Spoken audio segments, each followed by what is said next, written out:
टुनटुनी, इस बार मैंने पहली बार कद्दू की सब्जी लगाई है। जब सारी सब्जियां आ जाएंगी तो हमें अच्छा खासा मुनाफा होगा। हाँ, लेकिन पहले हमें इन पौधों का अच्छे से ख्याल रखना होगा।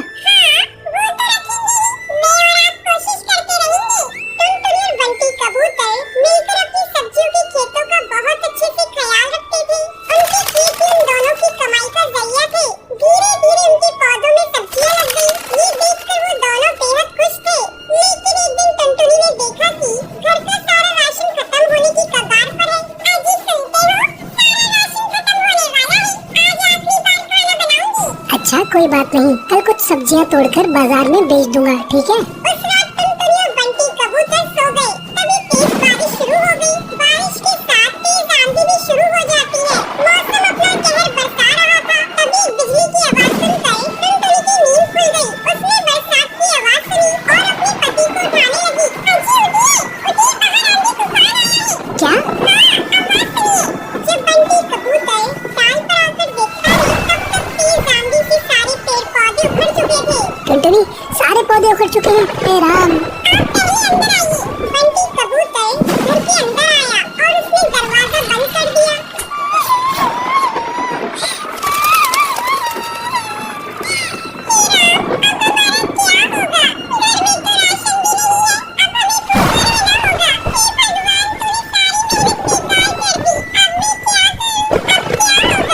रो मत टुनटुनी, कुछ न कुछ जरूर होगा, लेकिन हमें भूखे मरने की नौबत नहीं आएगी। मौसम की मार से उनके सारे पौधे खराब हो चुके थे। ये सोचकर वो दोनों परेशान थे और सुबह हुई और मौसम का कहर रुक गया। आंधियां बंद हो गई। फिर टुनटुनी और बंटी कबूतर अपने खेत में आए। यहाँ तो सब कुछ तितर बितर हो चुका है, सिवाय इस कद्दू के। तभी उनकी नजरों के सामने एक बड़ा सा कद्दू चमक रहा था। मैं सोच रही हूँ इसे बेचकर ज्यादा पैसे तो नहीं मिलेंगे। क्यों ना हम इसे घर में ही रखें? कम से कम इसकी सब्जी बनाकर कुछ रोज हम दोनों का पेट तो भर सकता है।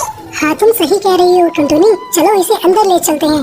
बंटी कबूतर ने उस बड़े से कद्दू को उठा लिया और दोनों घर के अंदर चली गई। बंटी कबूतर ने कद्दू को रसोई में रख दिया। मुझे चाकू देना टुनटुनी। टुनटुनी ने बंटी कबूतर को चाकू दिया और जैसे ही बंटी कबूतर ने उस बड़े से कद्दू को चीरा तो उसमें से चिड़िया के बच्चे की रोने की आवाज आने लगी। ये क्या? आप आराम से छीनिए। बंटी कबूतर ने आराम से कद्दू को चीरा तो उसके अंदर एक छोटी सी चिड़िया की बच्ची दिखी। हैं? ऊपर वाले कद्दू में ये बच्ची कैसे आ गई? ये कुदरत का करिश्मा है। हाँ, लगता है इसे भूख लगी है। इसके लिए थोड़ा दूध ले आओ। पर घर में तो दूध भी नहीं है। एक काम करती हूँ, पड़ोस की हरी काठी से ले आती हूँ। जब तक आप इसे संभालिए। टुनटुनी दूध लेने पड़ोसन के घर चली गई और यहाँ बंटी कबूतर चिड़िया के बच्चे को देखने लगा। भला कद्दू के अंदर ये चिड़िया का बच्चा कैसे आ गया?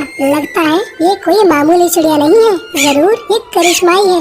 कुछ देर बाद टुनटुनी दूध लेकर आ गई। टुनटुनी ने जैसे ही बच्ची को दूध पिलाया वैसे ही उसके पंखों से सोने के सिक्कों की बारिश होने लगी। सोने के सिक्के देखकर बंटी कबूतर टुनटुनी दोनों हैरानी में पड़ गए। कहीं ये ख्वाब तो नहीं? नहीं, ये सब हकीकत है। ये चिड़िया कोई आम चिड़िया नहीं है, ये जरूर कोई जादुई चिड़िया है। अब हमें क्या करना चाहिए?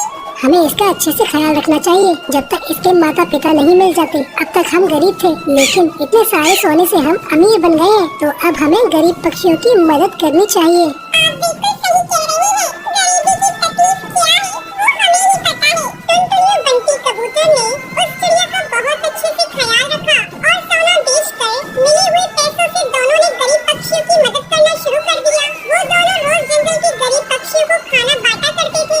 ऊपर वाला तुम्हें हमेशा बरकत दे। शुक्रिया कालू कौवे, शुक्रिया। टुनटुनी और बंटी कबूतर गरीब पक्षियों की मदद करके अपना जीवन खुशी खुशी